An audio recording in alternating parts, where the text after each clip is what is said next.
The Toronto Raptors beat the Minnesota Timberwolves convincingly, 125-102. You are watching Raptors today. I'm Savanna Hamilton alongside Paul Jones and Sherman Hamilton. Amy Audibert will be joining us a little bit later for kind of a special segment there.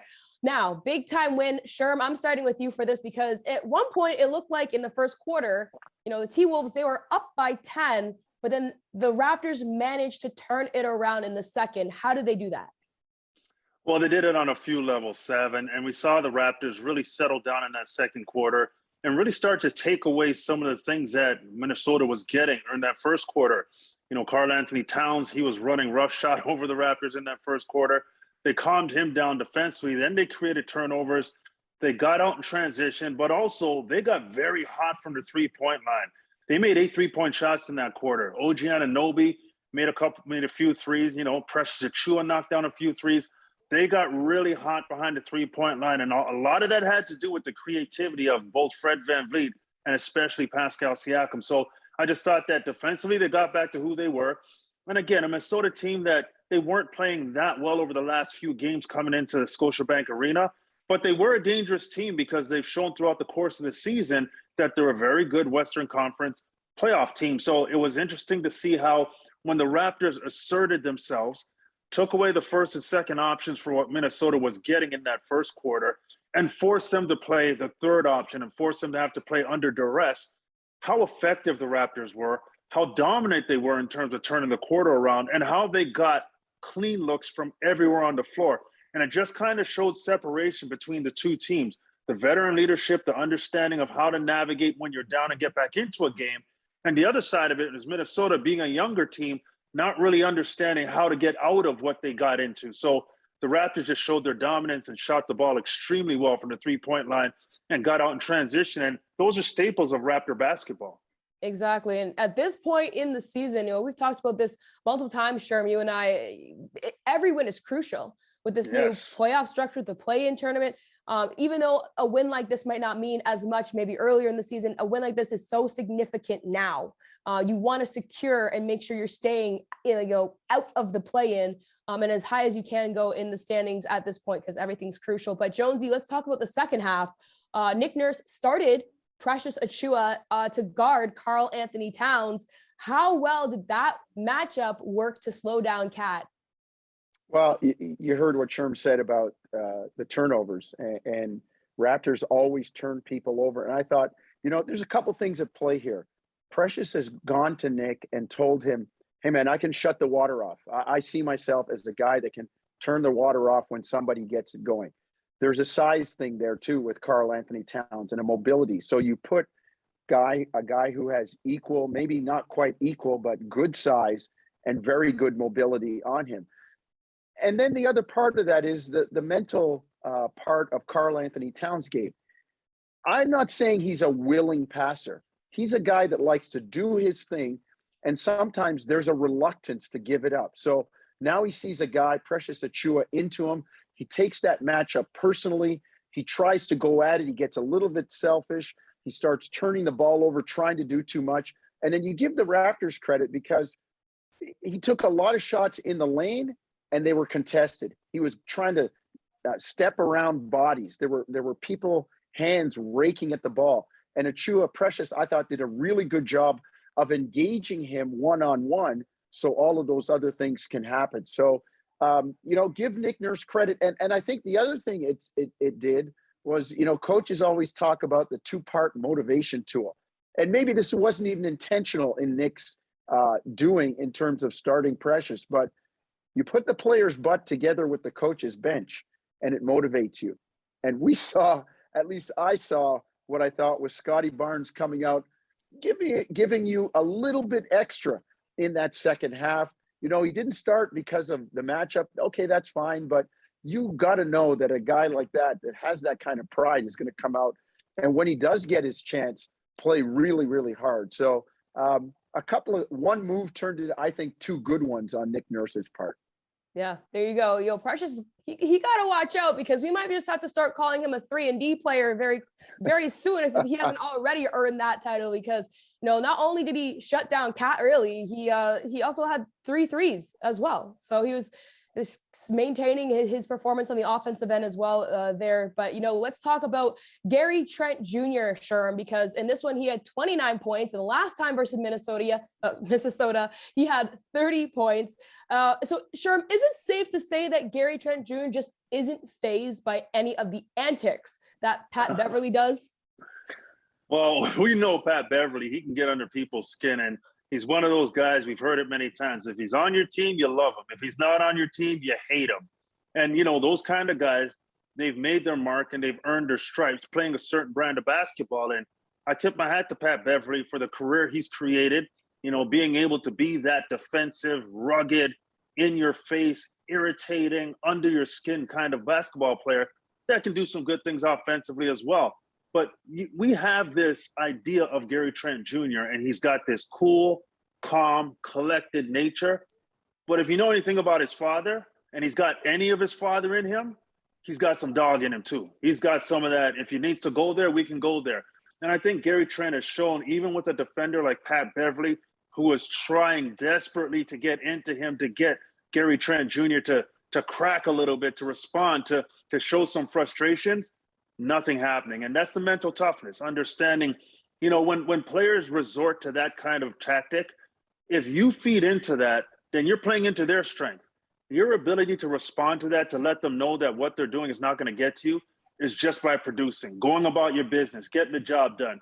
And I'll tell you, 9 of 13, 6 of 8 from the three-point line for 29 points, that's going about your business. That's getting the job done, regardless of what Patrick Beverley wanted to do. Gary Trent was businesslike, and I just love that approach. And that's how you neutralize that style of basketball. And don't worry, scoring 30 and 29 against Minnesota, Gary Trent has shown that he has the toughness to get it done. But I have a feeling if it came to mixing it up, I don't think Gary Trent would be afraid of that kind of situation either. No, I don't. I will put my money that he's not afraid of that at all. But now we're going to go to the players to hear what they had to say following the game. Super important. It's just important to be confident as a basketball player. If you're not out there, you're not confident, you're unsure, you're unassertive, you can tell. You'll be able to see, it doesn't feel right. Everything's not free-flowing.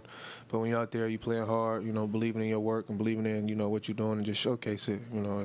It's different. Everybody can pick and choose their spots, their points. Obviously with different lineups and different players, they do different things. Whether it's Scotty popping and rolling or going to the hole, attacking downhill, or Precious pop in with the catch and shoot three. So they both bring different aspects to the game that help our team tremendously. Jonesy, OG and Anobi, he really felt it from the 3-point line versus the Minnesota Timberwolves. He was 4 for 4, but so far returning back from his injury, he's 13 for 22. Some pretty solid stats right there. How does it help how does it help the team, the Raptors, when OG is in his I don't shoot to miss mode? It's great. Look, they get OG back, and his versatility is so key.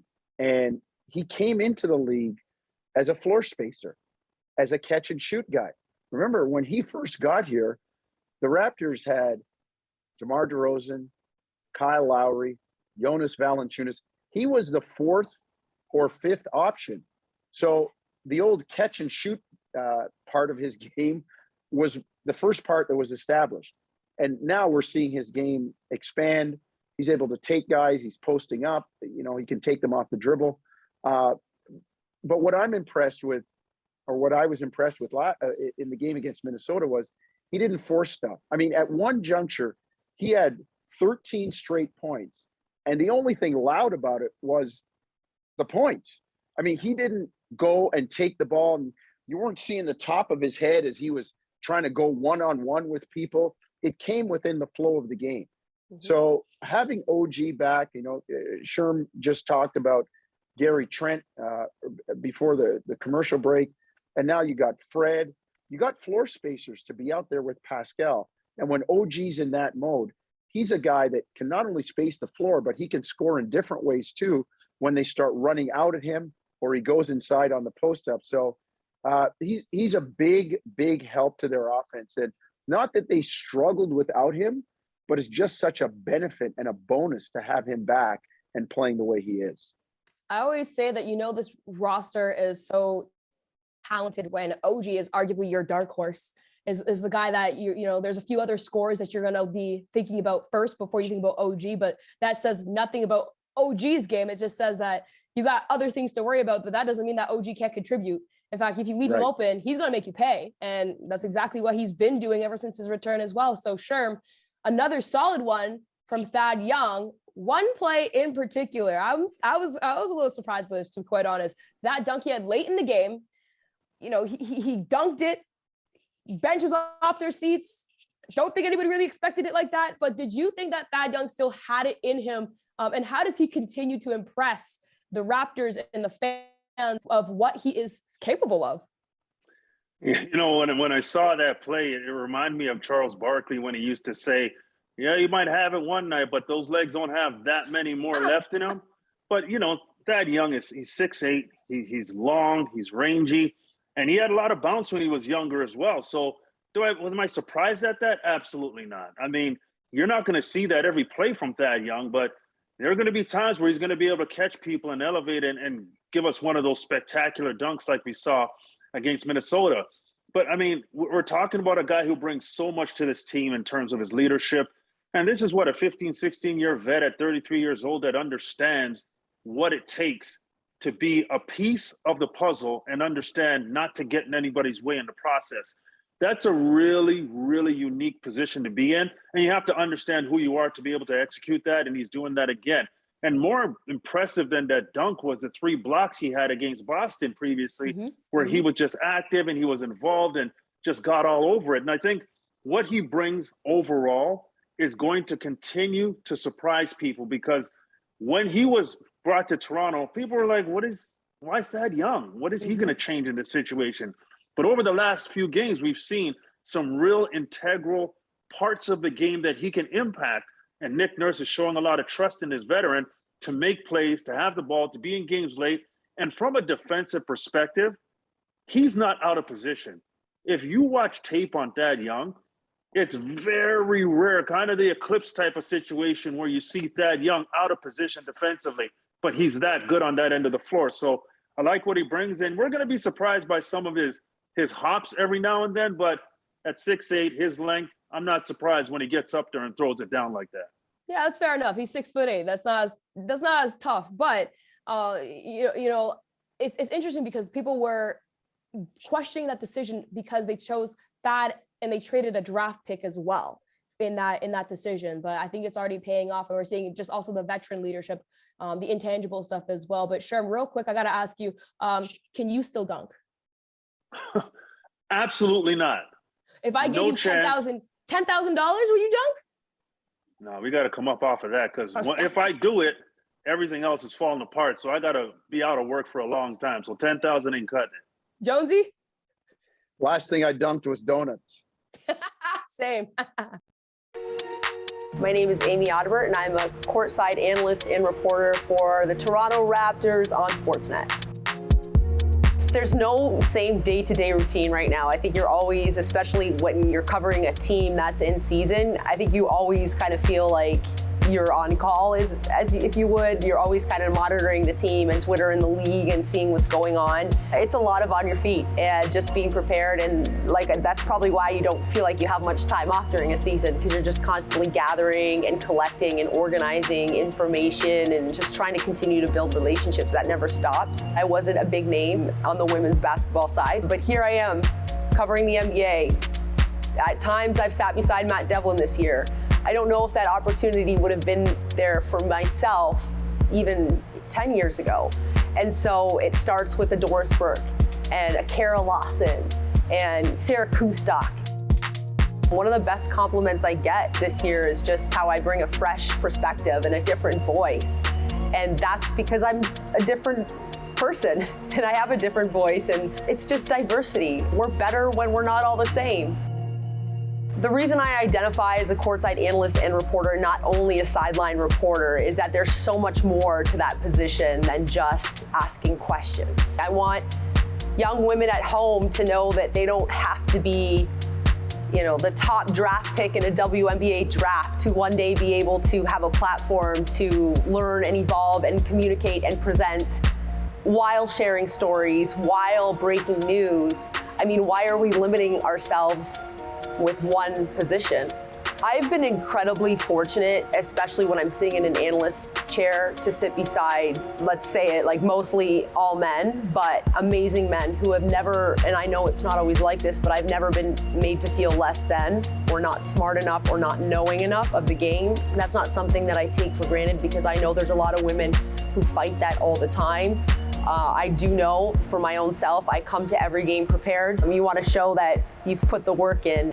It shouldn't matter if you're a man or a woman. If you can provide something, if you have a talent, if you have a gift, if you have a passion, that's all that matters.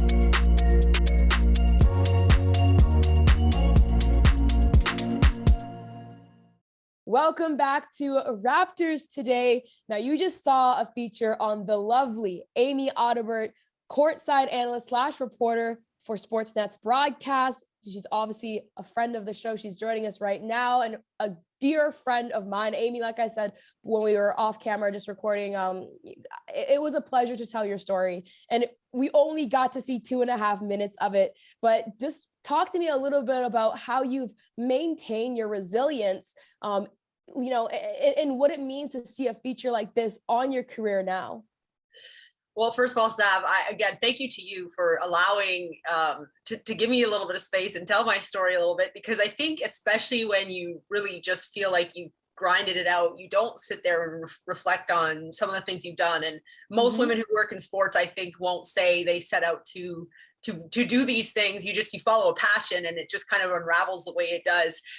So yes, I think that it was a very lovely week for me in terms of when I saw the feature, I got to just take a second and go, oh my gosh, like this is pretty cool. I feel so lucky. And probably my favorite part, to be honest, was just watching Noor, because you do forget sometimes that so many people are watching. And I really hope I connect with her soon. It would be, and there's so many young women. And again, like you just get so locked into the work and what you're trying to do with the task at hand that sometimes you forget that people, and especially young girls and women, and even young boys too, they're watching and starting to normalize women in positions that really haven't been normal before. Yes, I've been hearing lots of stories actually recently of younger guys, teenage boys, or just young boys in general, watching women on TV a lot more frequently, and not even telling the difference between women's sports and men's sports in terms of opportunities of how to get involved. So it's been warming my heart to hear that a lot more lately. And yeah, no, having the opportunity to also interview Noor, you know, she was a huge fan of you, which is great. But, you know, with that being said, the feature, like I said, was only 2 minutes long. You did mention that you didn't have to be a huge name on the women's basketball side of things in order to be a part of this industry of basketball as a whole. Can you expand on that a little bit more? Yeah, something that I just kind of kept in the back of my mind the whole time is almost like a bit of a cloud. And I hope that people see my story and maybe that cloud's a little bit smaller. I wasn't a big name, but I played with a lot of the big names. And so there was always this kind of, well, people don't know who I am, especially when you are providing analysis in the NBA. And so that takes a little bit more work. It takes a lot more time, and well, not a little bit more work, it takes a lot more work. And so I'm hoping that women or even men who didn't have this illustrious, huge name playing career. Again, I'm not going to take away from the fact that I played at a Power 5 in a top 25 program in the States. I did get it in, but I just wasn't a big time scorer or rebounder. So I didn't get the notoriety, which I think also helps me be a better analyst because I look at the game a little bit different than just a box score. But I'm hoping that people can say it can happen, but then also just accept the reality that if this is something you really want to make work, it might take you 10 years to just even get a crack, and it's going to be incredibly tough. And sometimes that means working 2 or 3 jobs to support your broadcast career. But yes, you can. I guess that's the bottom line for me, is that just I hope that people can be provided with just a little bit of hope, because I sure as heck needed a little bit of hope over the last 10 years. It's crazy that we get so self-conscious, but at the end of the day, like, you still played for a top Division I school, Miami University, yo. That must have been first of all, that must have been a beautiful campus. But yeah, like you don't have to be the superstar all the time to still have valuable input. And you don't even necessarily have to play basketball, because if I think about it, how many men don't have the best basketball careers and they're still putting their opinions in the media landscape, and it's still very much valid, right? You could still be an observer of the game and have a valuable opinion. But Amy, thank you so much for sharing your story, because I think it's invaluable for men and women alike to listen to your career, your journey, and just everything that you've had to overcome. And I'm sure this is the first of many features on you. Next up, the Raptors will be facing the Orlando Magic. Jonesy, a team, this team is out of the playoff spot. Okay, they're sitting 15th in the East right now. So they're not probably trying to move up the ladder. They're not playing for the play-in at this point. They're probably looking more so to next season. Now, if you remember, the Raptors did lose to the Magic last time we faced them. So, how should the Raptors approach this game, kind of being sandwiched between the Timberwolves and the Heat? It sounds like you're describing a potential trap game, Savanna. Mm-hmm. And if you're not a good team, you do fall into that trap. I just think the Raptors are too professional, understand what it means as they're trying to hold on to 6 and maybe even move up to 5. So that being said, this is not going to be a pushover. The Orlando Magic, you talked about, they beat Toronto by 6 last time. Toronto played them earlier in the year. A 1-point, very close, hard-fought victory. And that was at a time when the Orlando Magic weren't out of it, and they were still trying to find themselves the way they are now. And you look back at some of the scores recently for Orlando. 4 of the last 6, they've been single-digit results. I mean, they're either winning by single digits or losing by single digits. It's not, there aren't these 150 to 110 blowout type losses. So Toronto has to treat this as a business trip. It's a game that they need. It's a young team that's going to try and prove something at home. It's the one trip into Orlando for the Raptors this year. So it's a business trip, and they can't look ahead to Miami. That's a team to always watch out for. That's a team that you want to make sure you're taking care of business in that regard, so that you're not slipping down to a 7th seed if you're the Raptors. You want to, once again, priority, avoid the play-in tournament at all costs, as you mentioned. So definitely acknowledge the fact that Orlando is that team that might throw you a curveball. But you can catch the game Friday, April 1st at 7 p.m. Once again, it's against the Orlando Magic. You can watch it on Sportsnet as well as listen to it on radio for Sportsnet 590. From myself, Savanna Hamilton, Paul Jones, Sherman Hamilton, fake behind the scenes, Amy Audibert, and Evan Paneker. Thank you for watching another episode of Raptors Today.